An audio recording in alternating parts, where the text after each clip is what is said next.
ओम नमो ओंकारेश्वर देवताय नमः. ओम नमः शिवाय. ओम नमः शिवाय. अवधूत चिंतन श्री गुरुदेव दत्त.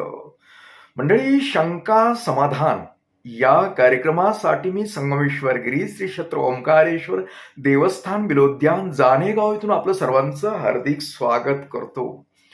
मंडळी, आज प्रश्न घेतला आहे तो म्हणजे मी खूप देवदेव करते तरी मला हवं तसं यश भेटत नाही आणि माझं धरलेलं काम होत नाही. मी समाधानी नाही, बऱ्याच कामामध्ये अडचणी येतात वगैरे वगैरे वगैरे. तर मंडळी, याविषयी मी बोलणार आहे तुम्हाला. काही माहिती सांगणार आहे तुम्हाला. हे असं का होतं, त्यामागचं कारण काय. तर मंडळी, सांगायचं तात्पर्य म्हणजे आता आपला हिंदू धर्म, म्हणजे हिंदू धर्मामध्ये सगळ्यात एक जरा कडू वाटेल गोष्ट, देव खूप आहेत. देव खूप आहेत. आपण कुणी 33 कोटी म्हणतं वगैरे वगैरे बरेच, म्हणजे तेवढं काही विचार नाही केला आपण तरी समजा मारुती अमुक आहे, महादेव आहे, तमुक आहे, राम आहे, हे वगैरे ते तर झाले हो. पण दुसरे सुद्धा ग्राम देवता, मसुबा, मर्याई, खंडोबा, ज्योतिबा, वरची आई, खालची आई वगैरे बरेच, म्हणजे मी एवढे नाव सांगू शकत नाही. एवढे देव आहेत, एवढे देव गोळा केलेत आपण. आता खरं पाहिलं तर एवढ्या देवाची आपल्याला आवश्यकता नसतेच. काय होतं, माणसापुढे पर्याय असले ना, पर्याय सापडले की त्या गोष्टीचं महत्व राहत नाही. आणि महत्व नसलं की आपण चांगल्या एकाग्रते मनाने विश्वास कुठल्या गोष्टीवर ठेवत नाही. तुम्ही सहज म्हणता मी खूप देवदेव करतो. अरे बाबांनो, तुम्ही फक्त एकच देव पूजा, एकाच देवाची भक्ती करा, एकाच ह्याच्यावर विश्वास ठेवा, मग ती कुठलाही असेल. कसं असतं, जसं तुम्ही एक उदाहरण, तुम्ही घरातले प्रमुख आहात, तुम्ही आई असेल अथवा वडील असेल. कसं समजा वडील आहेत, तर ती वडील म्हणजे एका नवरा बायकोचा एक मुलगा आहे, तो तुमच्यापासून जे झालेलं समजा मुलं आहेत, ती त्या मुलांची तुम्ही वडील, आई वडील आहेत, म्हणजे वडील असो. तुम्हाला भाव असेल तर तुम्ही त्या भावाचे भाऊ आहात, तुम्हाला बायको तर बायकोचा नवरा आहात. म्हणजे अनेक नाते, तुम्हाला पुढे नातरुंड वगैरे झाले असेल तर त्याचे तुम्ही आजोबा आहात. म्हणजे एकंदरीत तुम्ही एकच आहात, पण तुम्ही किती पसारा पांगवला पुढे. तसं देवाचं एकच असतं, हे आपण वेगवेगळे धरतो. म्हणून एका देवावर पूर्ण विश्वास ठेवायचा, कुठलाही ठेवा, कुठलाही देव पकडा. माझं उदाहरण द्यायचं झालं ना, मी असं का बोलतो, मी सगळ्या देवांचं दर्शन करतो, बोलतो. दर्शन काय नसतं, माझं भेदभाव करत नाही. पण मी फक्त एकच, जसा मला कळतं ना, जसं म्हणजे 3-4 वर्षाचा होतो तेव्हापासून जी माझ्या डोक्यात शंभू नावाचा जो बसलाय ना देव, तो मी ते आजपर्यंत सांभाळलाय. मी सगळ्यांचं बोलतो, सही करतो, पण पूर्ण 100% विश्वास फक्त शंभूवर ठेवलेला आहे. म्हणून माझ्या जीवनामध्ये काही गोष्टी मला मिळाल्या, कारण मी एकटा त्याच्यावरच विश्वास ठेवलेला आहे. मी बाकीच्यावर विश्वास ठेवत नाही अशातला काही प्रकार नाही, पण हा एकच माझा देव आहे. पण तुम्ही लोक तसं करत नाही. एखाद्या देवाकडे तुम्ही एखादी समस्या मांडली की लगेच त्यांना नाही, थोडंसं 4-8 दिवस, महिना 15 दिवस बघता की अरे हेच काय, मग दुसरा देव लगेच पकडता, लगेच दुसरा. हे चक्र आहे ना तुमचं. एकंदरीत तुमचं मन स्थिर नाही, आणि मन जिथं स्थिर नसतं ना, तिथं यश येत नाही कुठल्याही गोष्टीत, देवाच्याच काय कुठल्याही गोष्टीत. तुम्ही विद्यार्थी लोक जरी असाल तर तुमचं त्या अभ्यासावर लक्ष, मन स्थिर नसेल ना, तर तुम्ही व्यवस्थित होणार नाही. कुठल्याही गोष्टीवर फोकस करावं लागतं, एका गोष्टीवर. जे मिळवायची ना गोष्ट त्या गोष्टीवर फोकस केंद्र धरावं लागतं, ते नेमकं, आणि तरच ते प्राप्त होतं. आपण एकदा इकडे एकदा इकडे तिकडे शेळीसारखे शेंडे तोडतो ना. शेळी बघा कशी करते, ह्या एका झाडाचा शेंडा तोडते, त्या झाडाचा शेंडा तोडते, त्या झाडाचा असं मनसोक्तपणे एखाद्याचं पोट भरून खात नाही ती. तसं झालंय आपलं माणसाचं, ह्याचं थोडंसं त्याचं थोडं ह्याचं थोडं. अरे बाबांनो, एकच धरा, कोणताही धरा. मी म्हणत नाही माझ्या शंभूचंच करा असं नाही. तुम्ही कुठल्याही देवावर, एकाच देवावर श्रद्धा ठेवा, एकदा फिट्ट धरा, आणि त्याच्याशिवाय पर्याय नाही. आता तुम्ही इतर धर्माचं जर बघितलं ना, मुस्लिम बांधव असतील, ख्रिश्चन असतील, आता मी सगळ्या धर्मांचा बराचसा अभ्यास केलेला आहे, शीख बांधव असतील, ते पाहिलं का त्यांचं कधी ऐकण्यात आहे का? ते एकच पकडतात आणि नियमितपणे त्या देवावर त्यांचं काय जे असेल त्याच्यावर श्रद्धा विश्वास ठेवून, मुस्लिम बांधव तर दिवसाचे 4 वेळेस का 4 वेळेस नमाज वगैरे करतात, पाळतात त्यांचं ते. आपण एक वेळेस करायला सुद्धा आपल्या जीवावर येतं. सकाळची पूजा म्हणजे मला खूप काम आहे, तो नोकरी करावी लागते, व्यवसायात तुम्हाला उठणं होत नाही, माझ्याला खूप ताण आहे. हेच हेच हीच तुमची श्रद्धा आहे. तुम्ही मुस्लिम बांधवाचं बघितलं नाही, अहो त्यांचे व्यापारी लोक असतात, ती बरोबर त्यांच्या टायमिंगला, नमाजाच्या टायमिंगला ती बंद करतात दुकानं. त्यांचे काय 10-20 मिनिटं असतील, काय असेल ते असेल, पण तिथे जातात. आणि त्यांच्या समजा धर्म कार्यासाठी, दान धर्माच्या बाबतीत काय 1 रुपया असेल, 2 रुपये असेल, पण नियमितपणे ती दुकानाला फिरतात बघा लोक ते.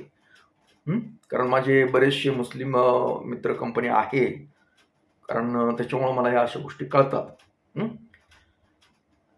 आपली श्रद्धा कशी, आपल्या सकाळी देवाची पूजा घरातल्या घरात करायला सुद्धा जीवावर येतं. मंदिरात तर जाणं लांबच राहिलं. मग जायचं काहीतरी हुडर घेऊन हो करीत काहीतरी ते आपल्याकडे गेले. अरे तिथं स्थिर बसतात का कधी? शांत राहून बसतात तिथं कधी? थोडस वांग वांग वांग वांग वांग कुणी महाग लागले भुताड. स्थिरताच नाही आपल्या जीवनाला, म्हणून आपल्याला यश येत नाही. लक्षात घ्या, श्रद्धा नसते वरोपचारी श्रद्धा. जिथं श्रद्धा असते ना, विश्वास असतो, तिथं यश 100% असतं. मी म्हणत नाही तुमचा विश्वास आहे ना, पण 17 देवावर विश्वास आहे तुमचा. एकच पकडा. मी तर म्हणतो एकच नवरा करा. 17 नवरे करण्यापेक्षा एकच नवरा, ते कसा बी असू, त्याच्यावरच प्रेम करा. त्याचंच हे सगळं काय करायचं, तुम्ही त्याच्यासाठीच काय करायचं करा. 17 नवरे करायचे नाही, ह्याच्याकडे 4 दिवस त्याच्याकडे 4 दिवस. कुणाचाच जीव कुणावर लागत नाही. तसं आपली श्रद्धा भक्ती कोण्याच देवाबरोबर व्यवस्थित नाही. घडीत अंबाबाई, घडीत ती देवी, घडीत अमुक खंडोबा, अमुक तमुक. अहो मी देवाला असं बाजूला हे करा म्हणत नाही, करा ना, पण तुम्ही जो कामासाठी तुम्ही एका देवावर विश्वास ठेवा, एका देवावर. काय असतं, कधीही एक निष्ठ राहिल्यानंतर देवाला सुद्धा दया येते. अरे हे किती ह्या जगामध्ये आहे, तरी माझ्यावर विश्वास आहे त्याचा. देव पण प्रयत्न करतो ना तुमच्यासाठी. सगळ्यात म्हणजे तुमचा हा जो धरसोडपणा आहे ना, हेच तुमच्या अपयशाचं कारण आहे.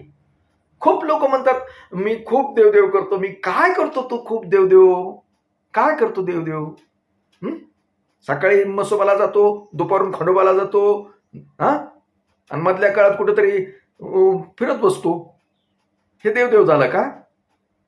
कुठं जायची गरज पडत नाही. फक्त एक धरा, एकच. कोणता धरायचं तेवढं धरा, पण एकच धरा. तूच माझं सर्व करणार आहे. काय तुला मला जीवनामध्ये सुख दुःख, काय मला समस्या आणायच्या, समस्या घालवायच्या, हे तूच एकटाच देव आहेस तू माझा. एक निष्ठपणे राहा. एक निष्ठपणे राहिलं ना, खूप फायदा होतो. समोरच्याला बी बरं वाटतं, ते देवाला सुद्धा. अरे माझ्याशिवाय त्याला पर्याय नाही, मला करावं लागेल याच्यासाठी काहीतरी. त्याला माहित आहे सकाळी तिकडे मसोबाला गेलता, आता माझ्याकडे खंडोबाला तोपर्यंत काय मग सकाळी ते तिकडे झालं नाही म्हणून इकडे भागलं नाही म्हणून इकडे भागलं नाही. हे धरसोडपणा. हे देवांना पण कळत. देव एकत्र येतात, चर्चा करतात, म्हणतात अरे माझ्या सकाळी माझ्याकडे आला होता, जाऊ दे ते तसलंच आहे, कुणावर विश्वास नाही. हे देवादेवांमध्ये मिटिंग होते तो.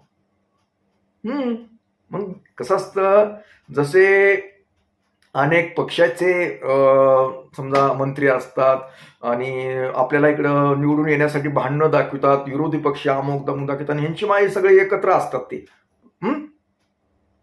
आणि आपल्याला उल्लू बनवतात का नाही. तसं देव ही एकच असतात, लक्षात घ्यायचं.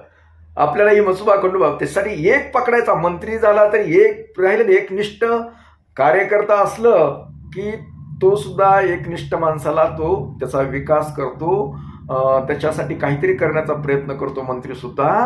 आणि आज घडीभर इकडल्या याच्याकडे जातो, तिकडल्या खासदाराकडे जातो, इकडे जातो, म्हणजे त्याला माहिती आहे अरे ही लय झरसूळ आहे, ही एकनिष्ठ नाही.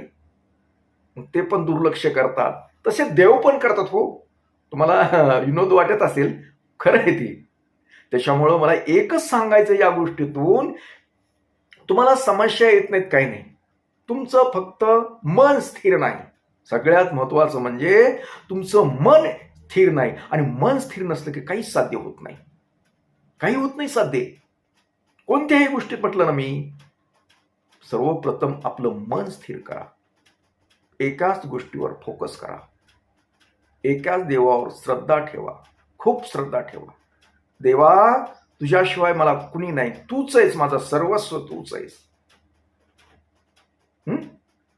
तसं मनामध्ये पक्क ठरवा आणि धरसोडपणा कमी करून टाका. हा धरसोडपणा, घडी तिकडं ही बंद करून टाका. ते सगळं बघा, तुम्हाला समस्याच राहणार नाही. आणि जरी आले तरी एक 0 मिनिटात निघून जाईल. एक निष्ठेने राहण्याचा प्रयत्न करा. जसा बाया साड्याच्या दुकानात गेला नाही स्त्रिया, की ही घेऊ का, ती घेऊ का, ती घेऊ का, ही घेऊ का, असं तिचं सारखं चालतंय. ही नाही असलाच कलर आहे, तिथलाच. आणि पुन्हा कुठलीच घाल वाटत नाही, तिच्या दुसऱ्याच्या अंगावर लिहिली साडी भारी दिसते. हे असलं मन मन मन विचलित आहे. हो, तुमचं मन विचलित झालंय मन. आणि मन स्थिर होण्यासाठी एका देवावर फोकस करणे, एका देवावर श्रद्धा ठेवणे आणि त्याचंच करणे. त्यावेळेस तुमचं मन सगळ्याच गोष्टीतून शांत होतं, प्रसन्न होतं. आणि प्रसन्न मन झाल्यानंतर सर्व काही आपल्याला मिळतं, सर्व काही आपल्या मनासारखं गोष्ट होतं. ताण तणाव, टेन्शन या अशा गोष्टी होत नाहीत. टेन्शन मध्ये जातात ना, केवळ ते कारण आहेत तुम्हाला, तुमचं मन स्थिर नाही. एका देवावर लक्ष ठेवून व्यवस्थित त्याचं नामस्मरण, जप, पूजा, अर्चा, ध्यानस्थ बसणे, समाधी अवस्थेत बसणे, शांत मनाने व्यवस्थित त्याच्यावर फोकस करणे. बस तुम्ही हा प्रयोग करून पहा. मी जसा केलाय ना तसा तुम्ही करा. वयाच्या 3-4 वर्षापासून एकच धरलेला देव आहे मी, शंभू महादेव. तुम्हाला जे करायचं ते करा. मी म्हणत नाही माझ्या शंभूला हे करा म्हणून, तुम्ही तुमच्या हे न करू, पण एकच पकडा आयुष्यभर. बघा, काही अडचण येणार नाही. आली तरी त्यावर मात कराल. एवढंच मला सांगायचंय. अधिक माहिती, काही अधिक या गोष्टी जर पाहिजे असतील तर माझ्याशी संपर्क करू शकतात. तर मंडळी, याच्यामध्ये काही माझ्याकडून नकळतपणे तुमचं मन जर दुखावलं असेल तर मी क्षमा मागतो. बोलण्याच्या ओघामध्ये काही आगाऊ कुठे बोलतो मी, मला लक्षात येत नाही, पण तरी तुमची क्षमा मागून आपला निरोप घेतो. परत भेटणारच आहे पुढील अशाच एखाद्या कार्यक्रमात. तोपर्यंत मंडळी, ओम नमः शिवाय. जय हिंद, जय भारत. सुखी राहा आणि समाधानी राहा.